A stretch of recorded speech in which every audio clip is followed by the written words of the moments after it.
Velkomin í Radio Hinn Reykjavík. Sósíalistaflokkurinn býður ekki bara fram í Reykjavík, heldur einnig í Kópavogi og hingað til mín eru komnir tveir fulltrúar úr Kópavogi sem eru Arnþór Sigurðsson sem skipar fyrsta sæti á lista Sósíalistaflokksins í Kópavogi og María Pétursdóttir sem skipar annað sæti. Komið sæl. Sæl. Ég ætlaði bara að byrja á að fá frá ykkur helstu áherslur í Kópavogi. Hvað er það sem eruð að glíma við í Kópavogi? Já, við erum náttúrulega bara með svipaðar áherslur úr Reykjavík. Við erum bara næsti bær við Reykjavík, samvaxin, þannig að sömu vandamál í sömu málaflokkum í Kópavogi Reykjavík og við leggjum náttúrulega áherslu á húsnæðismálin. Þau skipta okkur gríðarlega miklu máli. Við viljum að allir hafi þak yfir höfuðið og við viljum að Kópavogsbær byggi íbúðir fyrir efnaminna fólk og fyrir ungt fólk og við viljum þá losna við biðlistana eftir félagslegu húsnæði. Og ég þykist vita að það sé svipaðar kröfur upp í Reykjavík.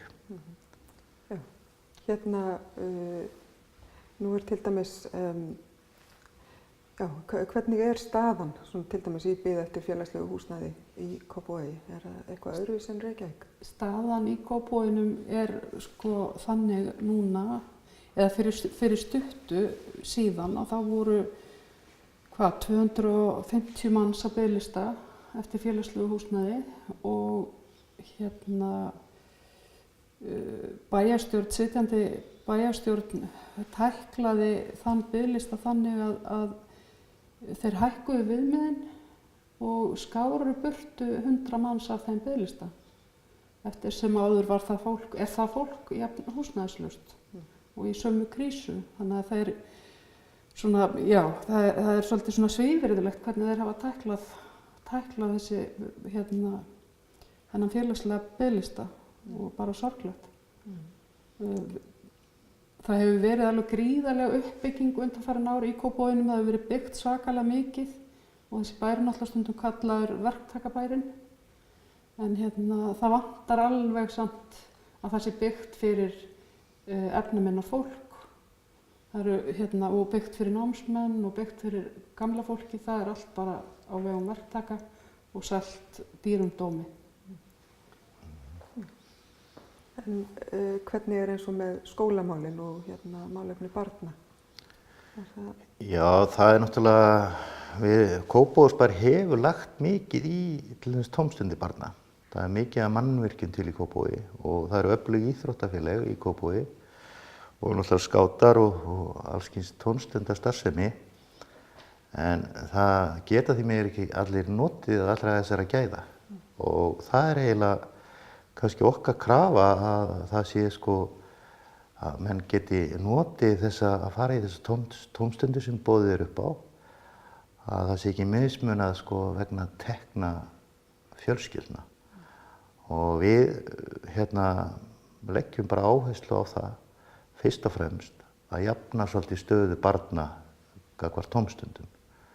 Í skólunum sjálfum þá hefur verið ágætis gangur, það var náttúrulega kom kreppa og það var skorið mikið niður. Það hefur verið skilað töluvert í skólana en Kópavogur fylgir ekki þeirri stefnu að vera með skóla fyrir alla. Það er að segja það er verið að leita leiða til þess að fá einkaaðila til þess að sinna þeim börnum sem að þurfa mesta aðstoð innan skólana. Það segir bara sína sögu, það er ekki alveg verið að leggja nógu mikla áherslu á skólamálin, ekki að mínu mati. Við þekkjum líka dæmi þess að fólk sem ef að skóli hefur ekki hentað fyrir barn og það hefur þurft að flytja það til og jafnvel flytja það milli bæjarfélaga, þá hefur Kópavogsbær bara neitað að greiða með því barni og velferðarsjóður barna á endanum þurft kannski að standa straum af þeim kostnaði. Þannig að það er ýmislegt sem í skólamálum sem að maður er ekki sáttur við. Og svo er náttúrulega skólinn bara langt frá því að vera gjaldfrjáls. Ég er sjálf með barn í grunnskóla í Kópavoginum og bara núna síðast á önnin, ég held að við séum búin að greiða 50.000 krónur bara í skólaferðalög. Og þannig að ímyndaðu þér ef þú ert með fleiri en eitt barn á grunnskólaaldri, hvað það getur hlaupið á miklum fjármunum. Þannig að þetta er eitthvað sem við viljum laga, sem og líka bara að krakkar fá að borða í skólanum. Og já, bara að það sé ríki ekki og börn finni aldrei fyrir stéttskiptingu innan skólanum eða í tómstundastarfinu. Já. Nú hefur nýlega komið upp mál sem varðar laun sitjandi bæjarstjóra. Viljið þið eitthvað tjá okkur það mál? Já, við erum náttúrulega með okkar stefnuskrá að hækka laun þeirra lægst launuðustu hjá sveitarfélaginu. Sveitarfélagið er að borga fólki laun sem það getur ekki lifað af og okkur þykir það bara ekki ásættanlegt. En bæjarstjórinn okkar, hann hækkar launin sín tvöfalt á við þá lægst launuðu. Hann tekur 2 manna laun í einni launahækkun, eða 600.000 í einu skrefi. Og þetta er náttúrulega bara hneyksli. Og hann er með 2,5 milljón í laun og við menn bara skilja ekki svona stærðfræði að borga einum 300.000 og það þurfa láglaunamaðurinn 9 mánuði að vinna fyrir launum bæjarstjórans. Og hvor er nú á endanum meiri þörf fyrir skólaliðin eða bæjarstjórinn? Ég held að við myndum velja skólaliðan frekar í vinnu heldur en bæjarstjóran. Mér finnst þetta líka bara svolítið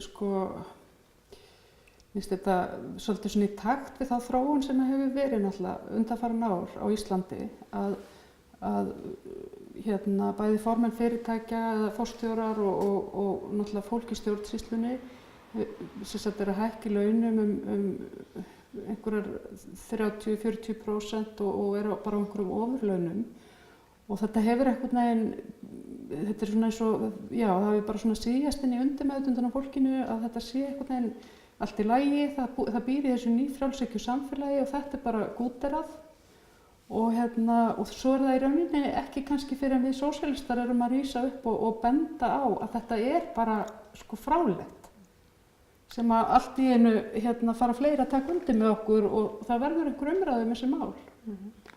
Og en ég held hreinlega með það sem að maður hefur heyrt viðtal við bæjarstjóra núna þetta mál að þá virðist hann ekki hafa litið þetta neinum einkennilegum augum. Hann hefur bara og skýlir sér á bakvið það að bæjarstjórnin samþykkir þetta. En það er líka alvarlegt að sitjandi bæjarstjórn samþykkið þetta á sínum tíma. Já, og það er náttúrulega, Kópavogsbær er dálítið rekinn eins og fyrirtæki. Það er að segja, við borgum skattana, þau eru með peninga almennings í höndunum og þau eiga að deila þeim út og sinna þeirri þjónustu sem að sveitarfélagið þarf á að halda. En Kópavogsbær er rekinn eins og fyrirtæki og keppikeplið hjá þessum meirihluta sem hefur verið núna, það er að skila sem mestur rekstrarafgangi. En þjónustan er ekki aðalatriði. Við erum með biðlista eftir félagslegu húsnæði, við erum með biðlista hjá gamla fólkin eftir þjónustu. Það er ekki hægt að manna leikskólana af því að launin eru lág og það fæst ekki fólk til starfa. Við erum einhvern veginn með svona frjálshyggju hugsunahátt inn í bæjarstjórninni í Kópavogi og við viljum bara mæta þarna og breyta þessari hugsun. En hvernig er svona stemningin í Kópavogi? Er Kópavogur tilbúinn fyrir sósíalisma? Ég get svarað því. Já. Við byrjuðum bara á 0 og það má alveg segja að margir hafi bara svona glott út í annað þegar við sögumst alltaf að bjóða fram í Kópavogi. En við mældum síðan í skoðanakönnun 2,3% og núna eftir sjónvarpið við höfum ekki náð að auglýsa okkur neitt. Og eftir að við fórum í sjónvarp í gær og eftir alla kynningun á Facebook þá erum við farin að heyra í fólki sem ætlar að kjósa okkur. Ég held að sé komið smá býr í seglin. Ég myndi ekki láta mig bregða ef eitthvað gott gerist. Vonum það allavega að þetta skilir sig. Já, sannarlega vonum það besta. Arþór Sigurðsson, María Pétursdóttir, takk kærlega fyrir komuna. Við höfum verið að ræða framboð sósíalista í Kópavogi og við bara mælum með XJ í Kópavogi. Takk fyrir. Takk.